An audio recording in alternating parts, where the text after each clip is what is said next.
As Quintas do Avante, o podcast da Festa do Avante.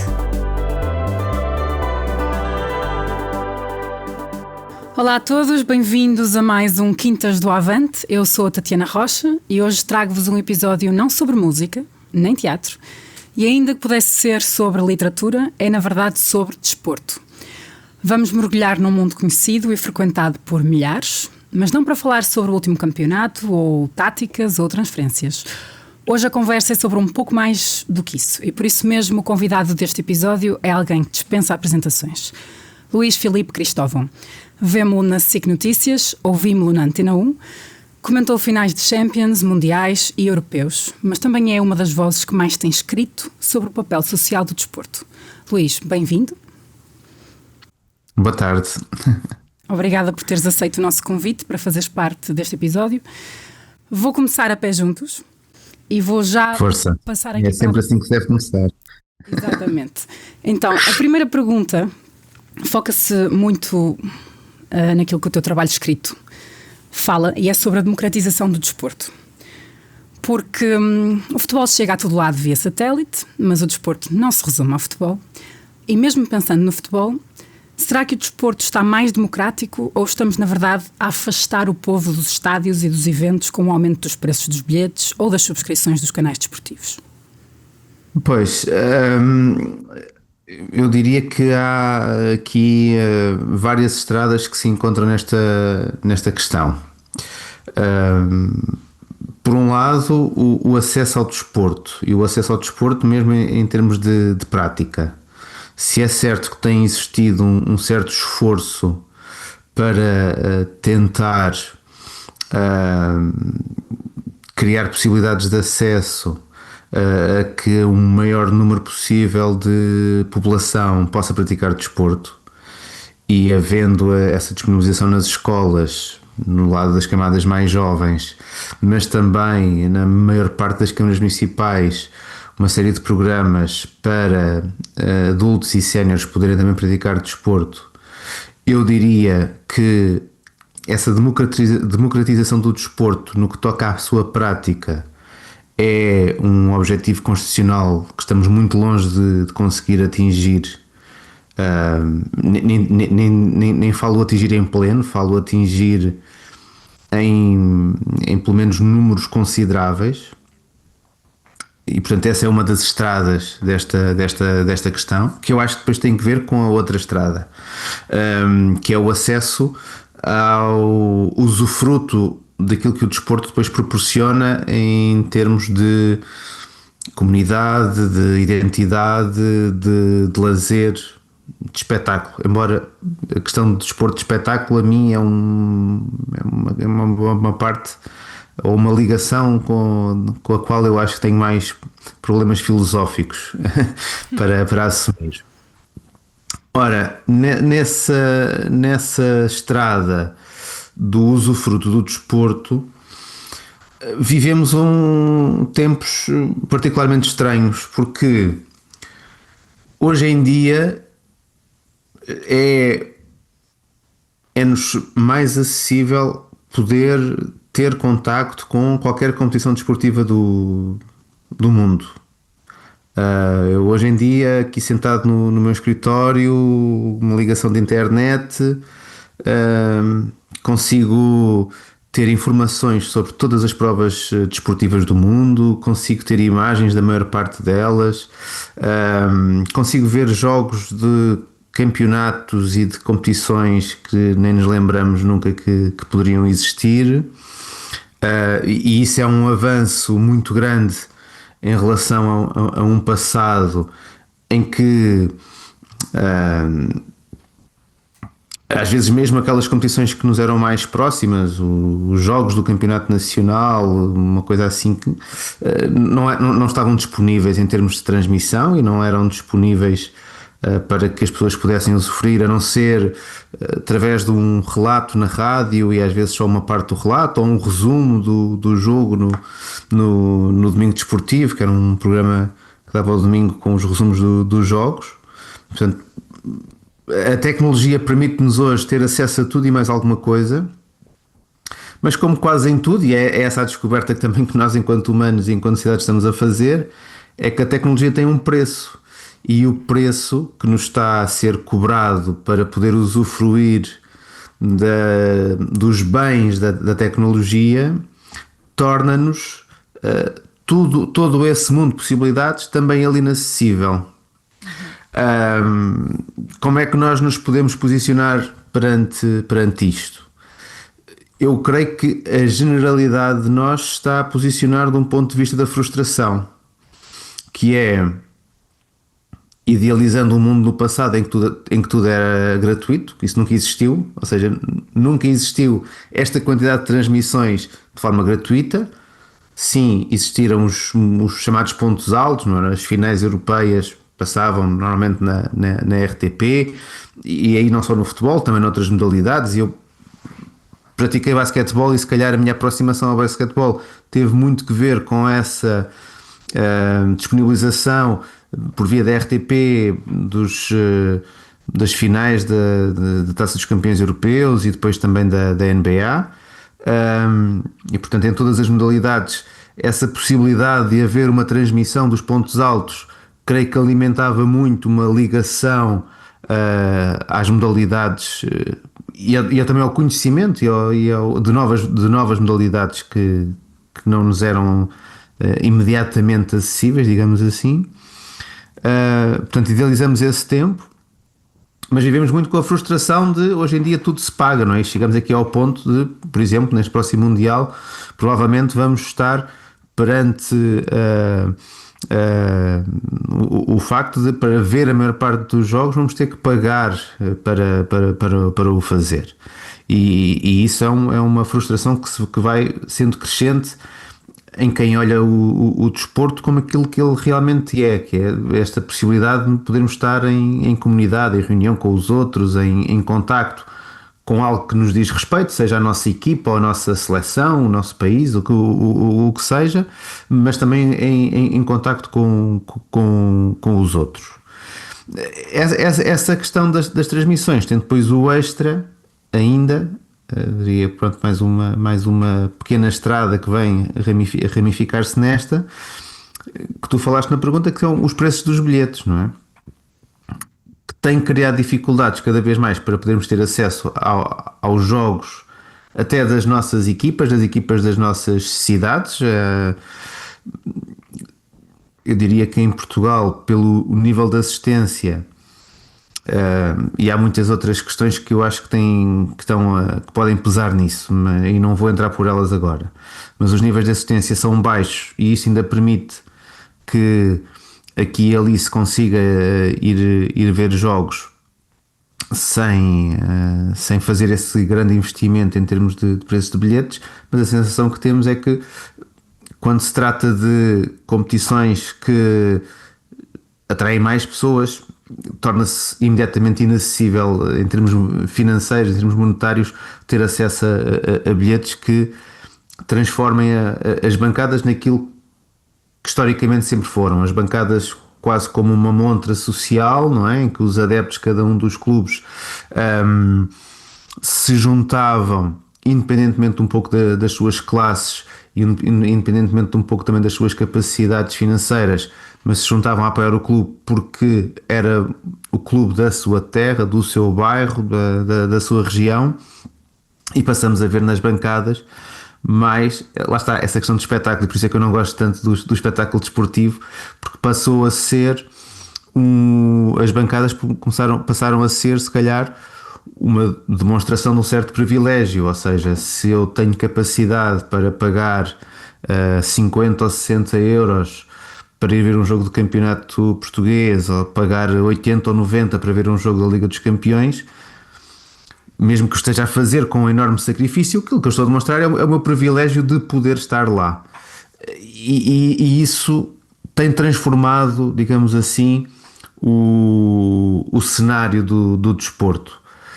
Transforma o cenário do desporto porque, vivendo o desporto cada vez mais na rede social, no resumo, no curto vídeo do TikTok, é muito mais difícil criar esta ideia de cultura desportiva que nos era acessível vendo jogos inteiros e vendo competições com enquadramento e explicações que nos faziam perceber o que é que elas realmente poderiam significar. Não ter acesso às bancadas e as bancadas transformarem-se também na sua essência levam a um empobrecimento cultural da própria vivência do desporto. Por isso, por todas estas razões e por mais algumas se calhar, diria que no que toca à democratização do desporto estamos muito longe mesmo de alcançar objetivos que pudessem funcionar como qualquer coisa de produtivo para o nosso futuro enquanto sociedade.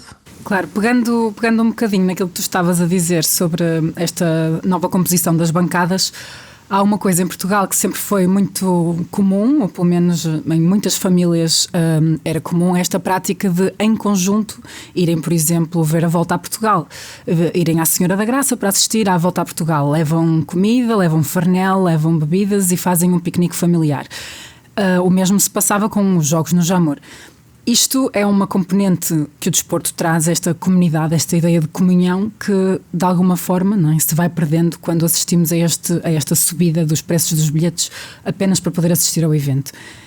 Isto leva-me à minha próxima pergunta, que tem a ver com o desporto popular, que é, parece-te que apesar de tudo existe uma resistência a acontecer que tenta preservar esta comunidade dentro das cooperativas e associações desportivas portuguesas? Acho que é muito difícil que esses espaços hoje funcionem. Aliás, vou reformular até a minha pergunta. Eu acho que hoje em dia há espaços que funcionam como resistência em enquadramentos que, na sua gênese, eles não eram espaços de resistência, mas eram mais espaços de afirmação que tentavam competir com os espaços maiores. Como é que eu te explico isto? Eu diria que há 60 a 70 anos, quando alguém formava um clube, uma associação popular, fosse num bairro, fosse numa vila ou numa cidade, faziam-no com a ideia de que poderia partir dali para um dia estar a competir com os grandes clubes que ouviam na rádio ou que viam pelos jornais. E esse quadro era de facto possível, ou seja, nós temos hoje em dia em ligas profissionais, quer em Portugal, quer em outros países europeus, clubes que vêm de vilas muito pequenas ou clubes que vêm quase de aldeias que formaram um clube e que depois, obviamente, por entrarem um pouco naquela máquina das sociedades desportivas, acabaram por conseguir passar daí para a realidade de competir com os maiores. Essa possibilidade deixou de existir. Ou seja, hoje em dia, se no nosso bairro, eu e tu e mais umas quantas pessoas formarmos uma equipa, não passará pela nossa cabeça em nenhum momento a possibilidade de irmos estar a competir, seja em que modalidade for, com as principais equipas portuguesas. Se fizermos hoje, se hoje formos criar um clube, vamos fazê-lo como um ato de resistência, exatamente para resistir à ideia de que nos temos que associar só aos grandes clubes ou nos temos que associar só às grandes sociedades desportivas para podermos ter acesso à prática, mas também para podermos ter acesso a algum nível de identificação, não é? Portanto eu acho que é o quadro atual que leva a que olhemos essas associações populares como um elemento de resistência, quando na sua gênese elas não eram isso, eram uma demonstração de uma ambição natural, que pessoas do mesmo bairro juntavam-se para formar o seu clube e depois muitas delas em diferentes modalidades acabaram por conseguir transformar essa energia e essa dinâmica à volta do clube em algo muito produtivo em termos desportivos, digamos assim, em termos de resultados desportivos. Para ter uma ideia, eu até estou esta semana que a viver um bocadinho essa antecipação, porque o clube da minha terra vai à final da Taça de Portugal de futebol. E por acaso hoje até abriram a venda dos bilhetes aos sócios. Há um investimento financeiro que é preciso fazer e que eu diria que não é possível que toda a gente consiga fazer.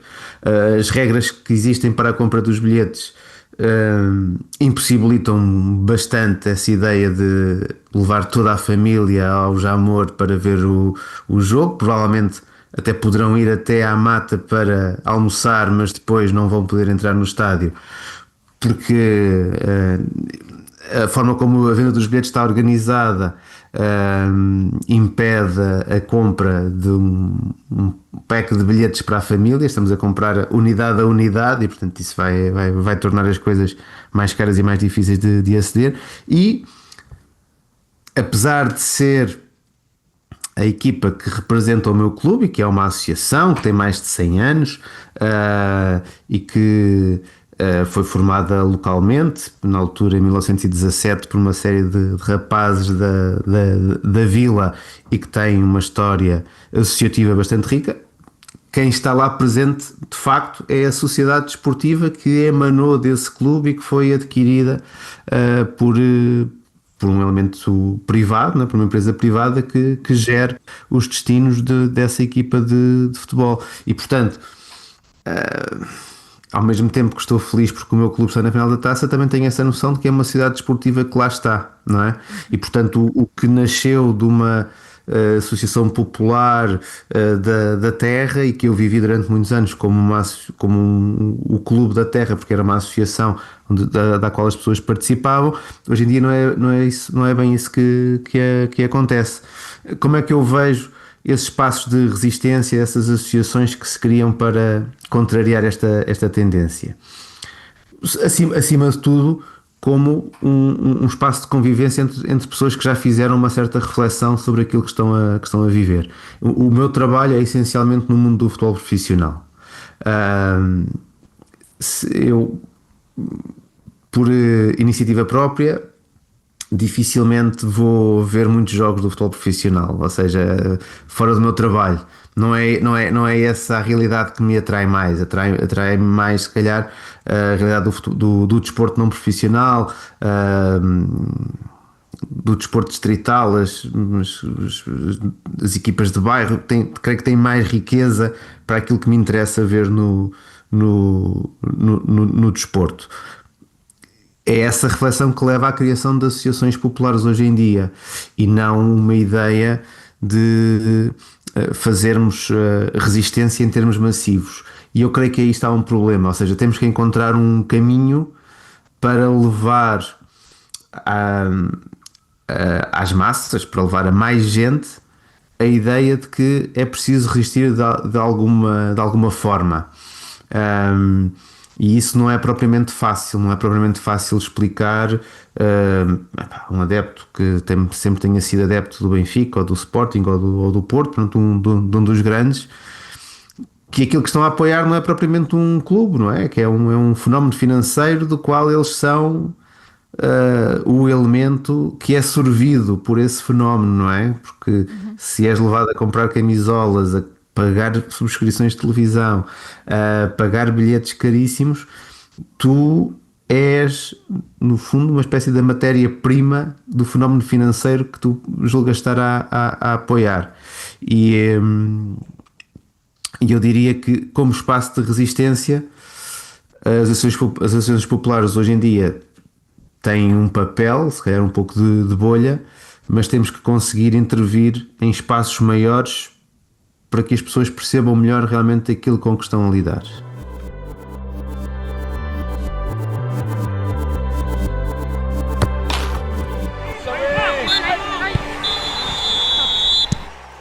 Olá, Luís. Para os ouvintes mais atentos, estamos aqui novamente, não no mesmo dia em que gravamos as primeiras perguntas deste podcast, porque, como sempre, nesta coisa da resistência e da luta, muitas vezes temos algumas dificuldades pelo caminho e, neste caso, foram técnicas.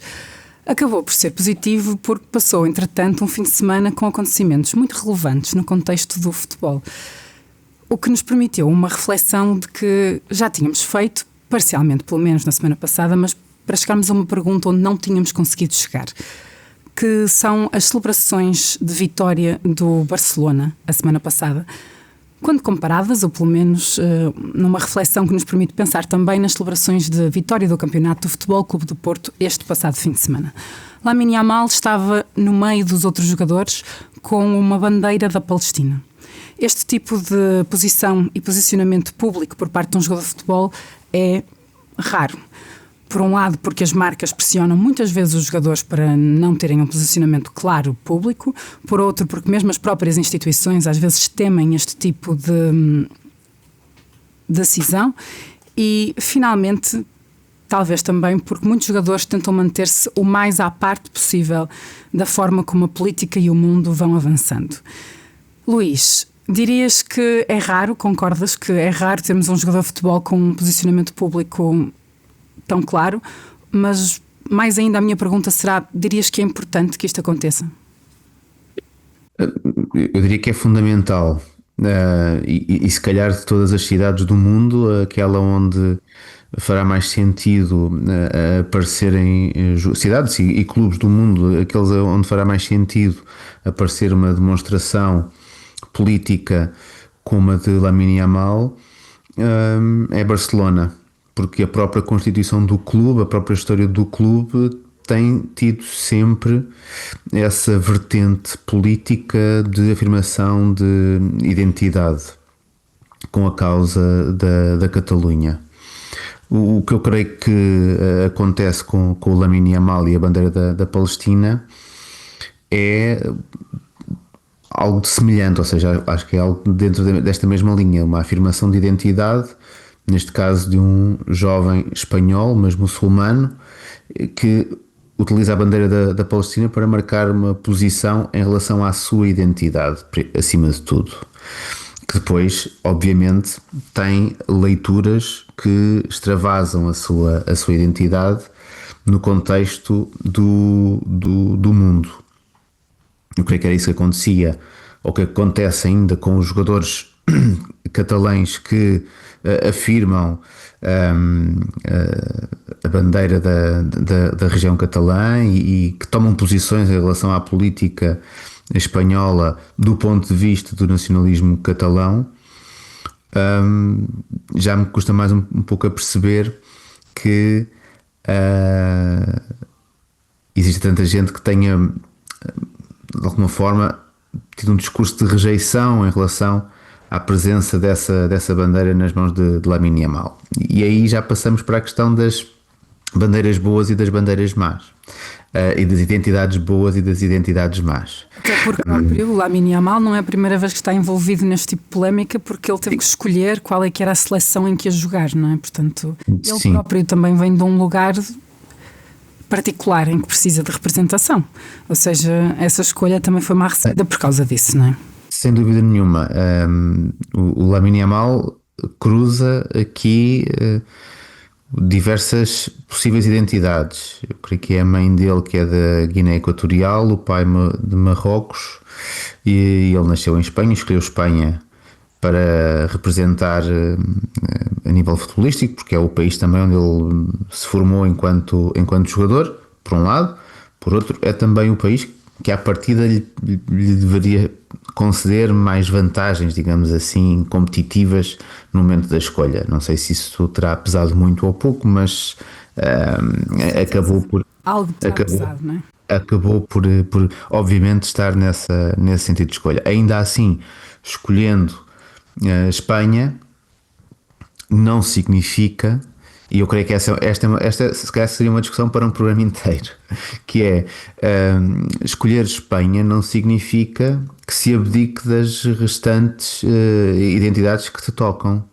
Eu creio que essa até é uma das grandes riquezas que nós transportamos connosco, é que de facto podemos ser portugueses ao mesmo tempo que mantemos as nossas raízes noutros países, de quem é o caso, muitas vezes por nacionalidade, outras tantas umas certas raízes, porque mesmo não tendo familiares diretos nascidos noutros países, parte da minha família é uma família que esteve na imigração e portanto eu tenho a certeza que a minha identidade hoje é tocada pelo facto da família da minha mãe ter vivido noutros países durante uma parte da vida deles.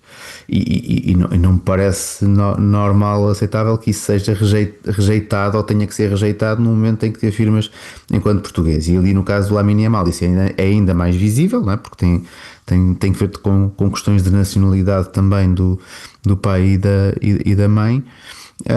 E essa afirmação para mim faz todo sentido dentro deste quadro de o espaço do desporto é um espaço onde nós nos afirmamos a nossa identidade, mas também nos afirmamos enquanto comunidade.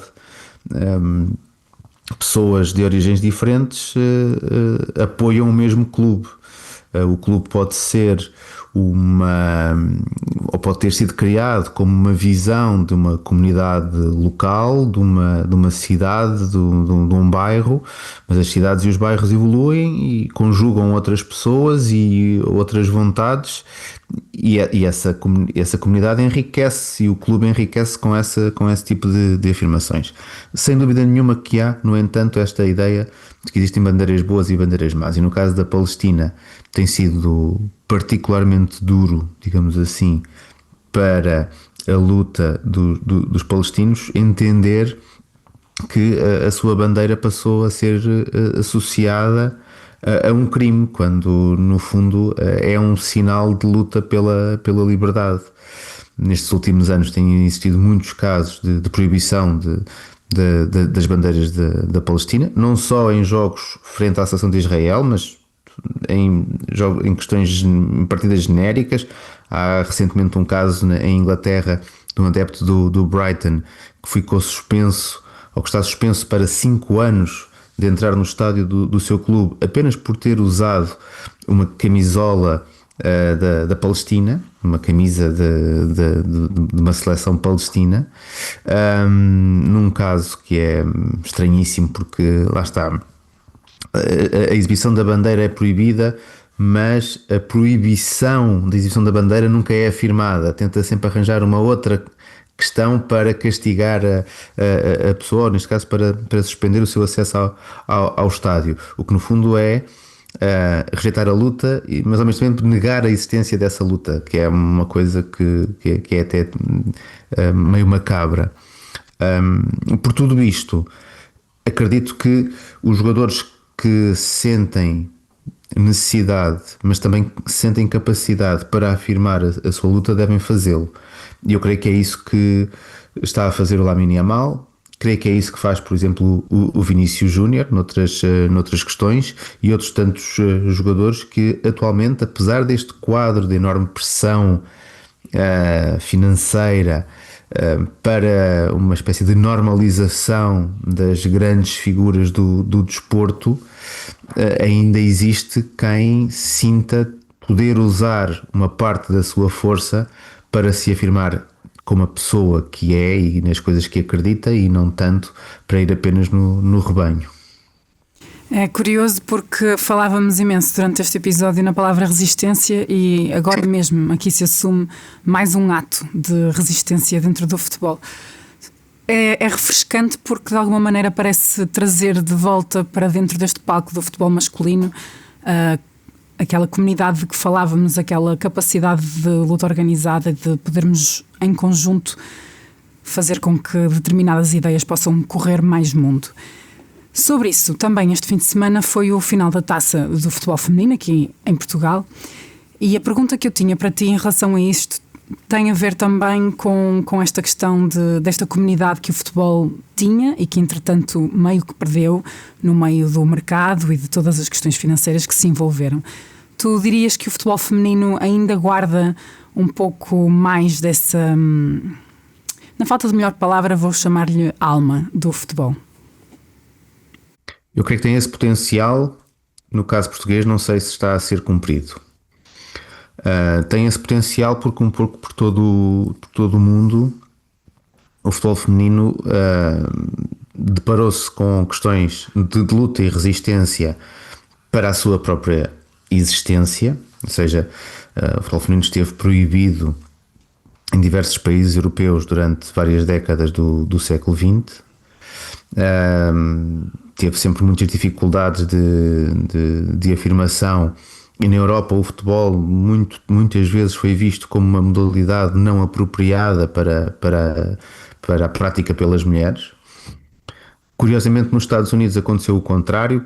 Se calhar as suas modalidades mais populares, no beisebol e o futebol americano, por exemplo, são modalidades fisicamente mais exigentes, e com a aprovação da lei da igualdade no desporto universitário, creio que é no início dos anos 70, o futebol que nós conhecemos, portanto o futebol de 11, que é mais popular na Europa, acabou por se transformar uma espécie da modalidade principal para a prática feminina nos campeonatos universitários, e isso gerou não só muitas gerações de jogadoras com um nível muito alto, transformando os Estados Unidos da América na principal seleção, digamos assim, do futebol no feminino, mas também como um espaço de muita consciência do papel da mulher, das questões de igualdade de género e das lutas que aí estão associadas. E, portanto, olhamos para uma seleção dos Estados Unidos, historicamente, não estou a dizer a atual, mas historicamente a seleção dos Estados Unidos teve sempre um conjunto de jogadoras muito afirmativas politicamente, e também muito afirmativas nas questões de afirmação de género e de lutas pela igualdade.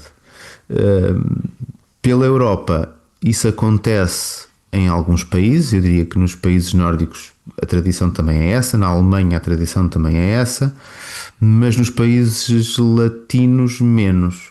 E curiosamente, ou talvez não, apesar de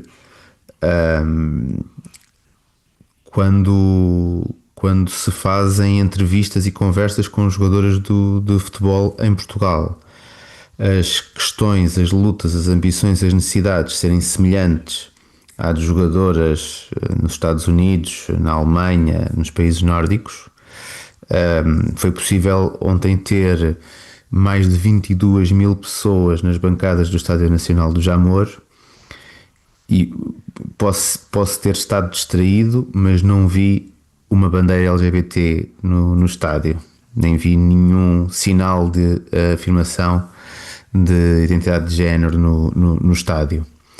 Isso para mim é uma pobreza no sentido em que estamos a desperdiçar um potencial que ali está presente. O que aconteceu ontem, ou que acontece regularmente no jogo de futebol feminino, mas ontem, em que foi batido o recorde de assistências nas finais da Taça de Portugal feminina no Jamor, é um momento de afirmação da mulher e um momento de afirmação da prática desportiva livre e igualitária. Mas esse discurso não está presente. De alguma maneira ficamos presos à ideia de que aquilo era só mais um Benfica-Porto, e portanto diria que no que toca ao futebol no feminino em Portugal há um potencial que está por cumprir e que não tenho a certeza que neste momento estejamos a dar passos para nos aproximarmos dessa situação. Creio que estamos a distanciar-nos antes de lá chegar.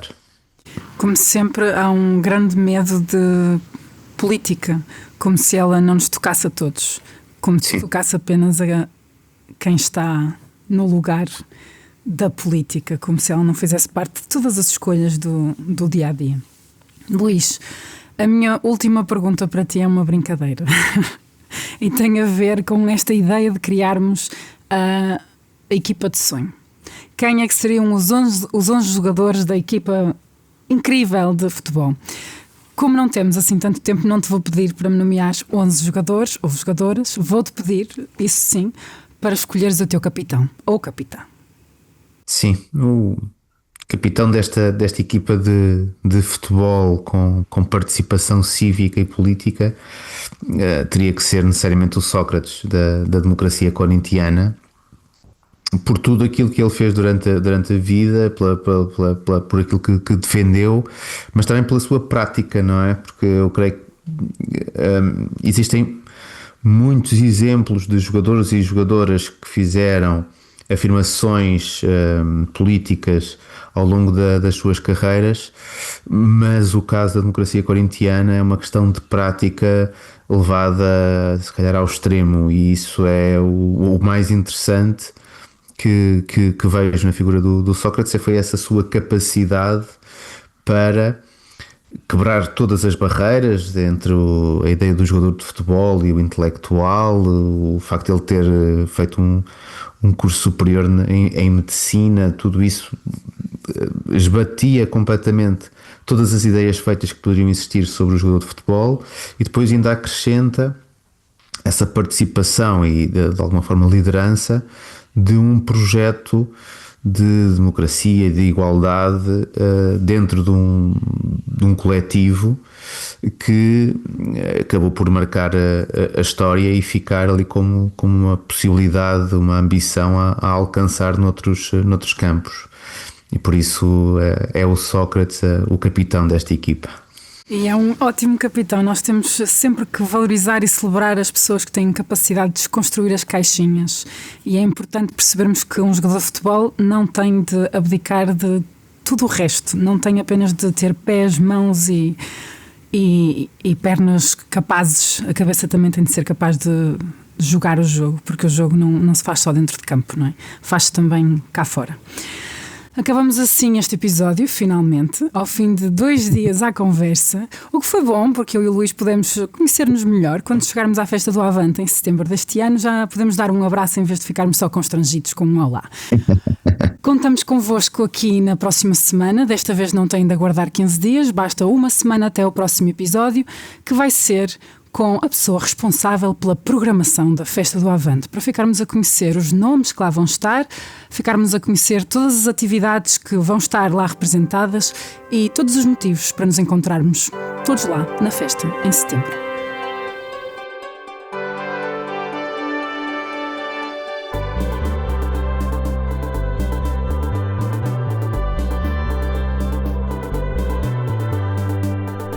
As Quintas do Avante, o podcast da Festa do Avante.